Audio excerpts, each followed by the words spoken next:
বাড়িতে থাকি।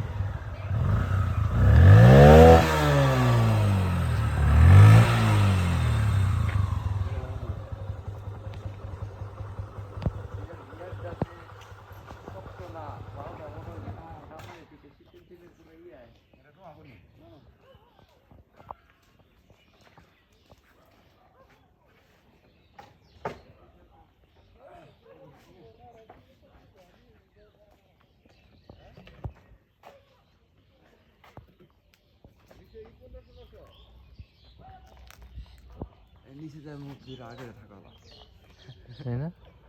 আনতে পারো দিনে তোর বাদুর পায় না দিনও বহে সন্ধ্যার আগ দিয়ে, কিন্তু এই সময় আর বাদুর এই সময় আর ওই পাখি পাখি ওটা ব্যাপার না সাথে সাথে সাথে সাথে হ্যাঁ সাথে সাথে পাখি এসে উঠছে, তাই না? কিন্তু বাদুর জিনিসটা খারাপ না।